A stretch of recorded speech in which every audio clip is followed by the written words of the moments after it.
ngakumbi ndithe xa ndizikhuphe ezizihlangu G ndasibona ismile ebusweni babo ngokwenene ukhona umotluko esiwenzayo. Mandikubulise G enkqubeni kwakhona ndikunike elithuba uzibulisele kumphulaphuli weVukani FM ngolusuku lanamhlanje. Enkosi mamtshaba ndibulise kubaphulaphuli ndibulise nankosisi abancane apha e-studio sizikasi Angels namhlanje silapha kutsolo kwilali ekuthiwa kusemjika nasexabana. We responding to kumanye osisi abayi-8 who wrote to us and we heard their story, so we chose iMandela Day to respond to this day. Abayazi loo nto bona ngobhati kokwabo ngokomnye wabo and akho mntu abezuyibona indlela kwabo injani, but emva kwale interview we're going to school siyoba surprise ngezi uniforms zabo nesihlangu and sanitary towels and some other goodies. Nkosi kakhulu.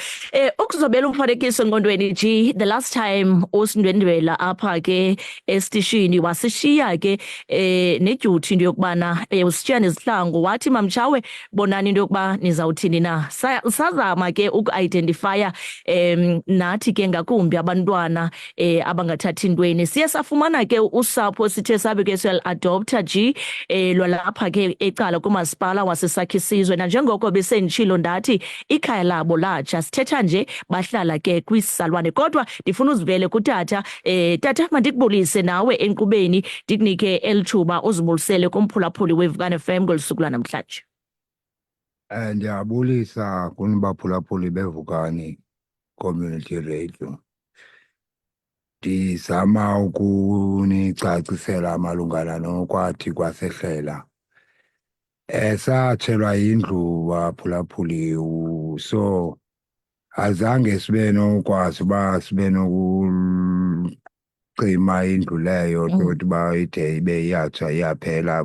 So kwa izinto zonke zazikhona phakathi kwatsha kwanto baphulaphuli, so asinayo nento esinayo, so sizamile uba abantwana sikwazi into yokubana bakwazi ukuya esikolweni. Ndazama ukuyobathethelela ke kwi-mistress nootishala babo, so bathe ke bona noba ndingabe ndibanxibisa impahla nje noba impahla yabo bacela ukuyinxiba nje uba ekho eli thuba babe bakwazi uba baye esikolweni.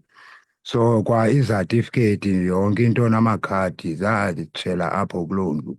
So ndisephezu kwelo phulo loba ndizama into yokubana ndiphinde ndiziqalele ukutsha uzenza ezi mpepha zabo zathi zatsha apho. So ndiyabulela ngokundipha indlebe kwenu baphulaphuli. Enkosi. Nkosi kakhulu tata.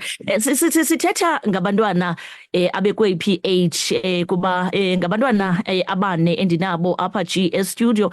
Ndifuna uqalele kumntana oqala unangaphi tata kwaye bafunda kwesiphi na isikolo. Mhlawumbi mandikunike qala just nje wena umdala ucacise into yokubana ngubani igama lakho, unangaphi, ufunda ugrade bani, nifunda kwesiphi isikolo. Mandikunike lithuba mntanam uzibulisele nawe kumphulaphuli ekhaya. Ndiyabulela kwebaphulaphuli baseVukani. Ndizochaza uba iminyaka yam i-14 ndifunde eNew Horizon nabantwana basekhaya. Ngowomdala ekhaya? Bakhona babini abadala kunawe. Alright, nina nifunde eNew Horizons nonke. I-age yalona usecangu wakho unangaphi yena? Una-8. Una-8 nayo ufunde eNew Horizons. Wena mntanam ngubani igama lakho? Ubulisa umphulaphuli ekhaya utsho into yokuba unangaphi wena, ufunda ugrade bani? Ndiyabulela mphulaphuli waseVukani Community Radio. Igama lam ndingu-Asinawo, ndifunda eNew Horizon ibanga lesi-5. Nkosi kakhulu. Khambulise nawe mani mntanam eredweni, ngubani wena igama, unangaphi, ufunda phi wena? Igama lam ndinguLinomtha. Unangaphi uLinomtha? Ndina-8. Ufunda bani uLinomtha? Grade 2. eNew Horizon? Kumnandi esikolweni? Kumnandi nakuni esikolweni? Sithetha ngabantwana banje ke G, nazi age esithetha ngazo. okwangoku into esikwazileyo ukubanceda kuyo nanjengoko ke sithe sabe ke sifumana izihlangu kuni sikwazile ukubanceda ngokwesizes age yabo abazinxibayo kodwa ke sazama kwa isheti ebesithe sabe sizifumana kwakulaa mpahla ubusinikeze yona sikwazile ukuzifumana isheti ezihambelana nesikolo sabo nangona nje uGrey enganxitywa esikolweni kuba sithetha ngabantwana abangamantombi apha abanxiba i-full uniform. Kungoko ke ndizama ukuchallenge umphulaphuli napha ekhaya ukuba ukhona umphulaphuli onokuzama ukunceda ezintsana kuba kaloku injongo kukubuyisa isidima ngakumbi kubantwana. Uyayithetha utata uthi ewe nangona bevunyelwe into yokuba babe banxiba impahla esikolweni unoba nomfanekiso ke nawe G into yokubana abantwana esikolweni bayagezelana, abantwana esikolweni mhlawumbi uyazibona into yokuba wohlukile kunabanye abantwana banxiba i-uniform, kutheni mna ndinxiba impahla? So sithetha ngesituation enjalo G, andazi noba mhlawumbi ikhona into ofuna ukuyithetha after sikuzobela umfanekiso engqondweni weli khaya sil-adoptileyo ngolu suku lanamhlanje. Mamtshawe man, thina siyibona everyday lento yehlele utata nabantwana bakhe siyazama unceda nakanjani. Into endifuna icela mamtshawe namhlanje is Mandela Day. So ndiyacela abantu man to feel like feel Mandela's shoes, bazame unceda ifamily, understand? Ndiyayiva there's a uniform efunekayo, but on the other side kukho nendlu etshileyo efuna abantu bancedise ngayo. Noba umuntu uneplanga, unehamiro, unesikhonkwane asizise apha kuwe evukani ukwazi ukubhildwe le nantsika le ndlu yalo tata afresh. G ndifuna ukukhulula uyoqhuba tata just nje amazwi asuka kwiKasi Angels Foundation kodwa ke ndiyafuna nathi sisikhulule especially uNcuthule Breakfast Show ukunibulela because umkhulu umotluko enithe nawenza ke namhlanje ngokunikezela nje ezisihlangu nezished kwabantwana. Nditshilo that immediately ndisikhupha ndisibonile ismile ebusweni even nakutata lo nakwezingilosi. Ingabe uthini just in conclusion before ndibe ndiyakhulula tata? Thina mamtshawe asikwazi ukwenza anything without i-donors zethu nee-ambassadors zethu is around the country. So nam ndizozama nakanjani ukucommunicate naso, zama sinonceda ifamily ezifana notata lo nge-uniform nezinto abazifunayo abantwana. But I don't think izawuba ingxaki leyo to organize uniform for one. And also I would like to thank i-donors zethu that came on board this time around for Mandela Day. Up and ndithetha ngo-Comcare, this is a company that is busy with medical aids. Ndithetha ngo-Ackermans or Motors, ndithetha ngo-Europe Car basincedileyo no-Ackermans. So ndiyabulela kakhulu ngelithuba undinika lona mamtshawe, and njengoba usitsho nawe sileqa kwesinye isikolo ngokwebhayisi unikezela ngezinye izinto for iMandela Day. Nkosi kakhulu G, masibulele tata yangu ngasebenza kakuhle, masikhulule uyoqhuba umsebenzi omhle owenzayo. Nkosi kakhulu. Nkosi kakhulu tata nabantwana, nkosi kakhulu. Nkosi kakhulu iyaphapayisa tata, nkosi kakhulu. Siyamkhulula mphulaphuli phake kuZoom kodwa ke sizawuqhuba notata. Tata ndiyafuna ukujonga nje ke ngakumbi imeko ekhaya kuba kaloku utshilo wathi nihlala kwisizalwane. Injani imeko pha ekhaya xa mhlawumbi ke nihlala kwimeko enjani, nihlala nibangaphi ngoku sithetha nje? Sihlala siba yi-7 phayi xa ndibala nomama wabo. Sihlala ukhona udadewethu othe wasinika indlu ekucaca into yobana naye wayegcinisiwe ngulo mntu wayemgcinisile ke ungazange abuye mhlawumbi andanoba useKapa ke okanye uphina, kodwa ke ke udadewethu wasinika loo ndlu uba make sibe sifihla intloko kwalo mzuzu. Toti desk ke ade abe uyabuya umnikazi wayo, kodwa ke naye akekho sure uba ubuya nini. So ndifuna ukuthi asikakhululeki ngokwendlela esiqhele ngayo.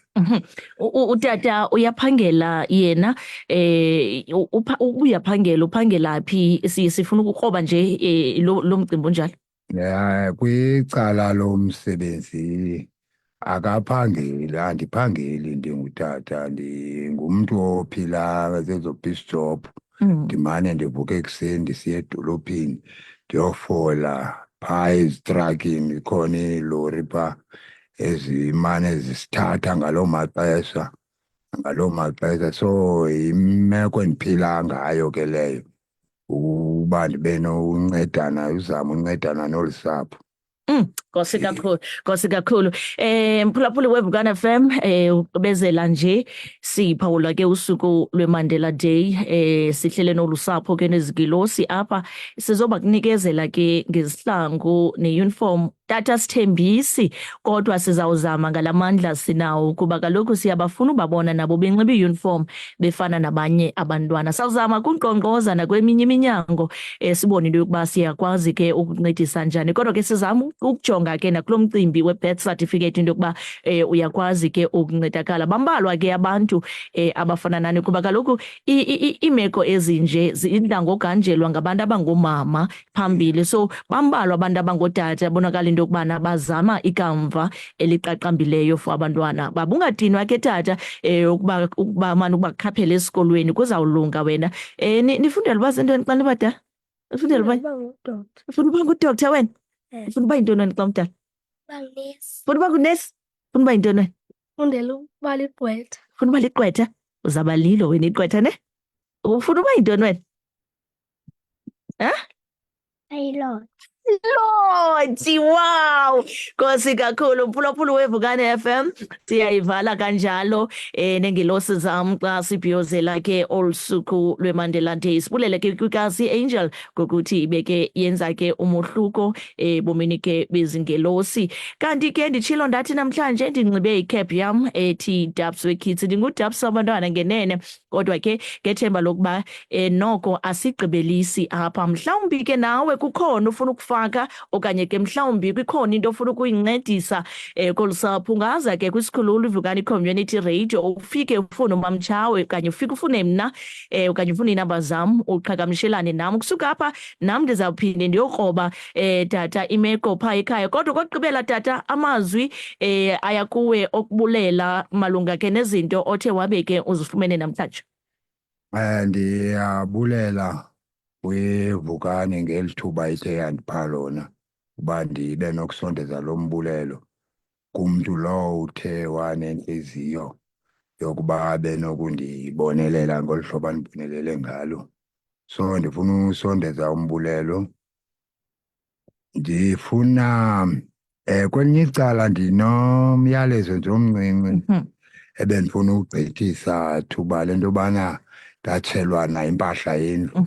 So ndifuna ukuthi kulowo nalowo unayo noba yiloo nto mhlawumbi anokufuna ukuyilahla uthini mhlawumbi azame uqhagamshelana nam uba ndibe nokufumana loo nto, noba yiloo wardrobe, ibhedi, into enjengeekhabhathi, so umntu onento ayilahlayo mhlawumbi list noko abe nokundibonelela ngayo. So ndifuna uthi xa ngaba mhlawumbi ufuna uqhagamshelwano nam ungafowunela kule namba Okay. 063 038 3885. Phinde tata.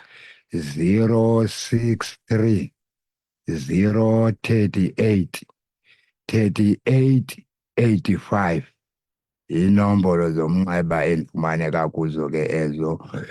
Ndiyabulela enkosi. Nkosi kakhulu, right? Phulaphuli weVukani FM, ingabo ke bethunana abantwana bethu esinabo namhlanje behamba ke notata. Siyabulela nkosi kakhulu ngokuzondihlalisa nezonisasazisa. Ndike ndabuza kubo ke akekho ufuna uba ngumsasazi, ndabona uba ingathi abafuna uba ngabasasazi.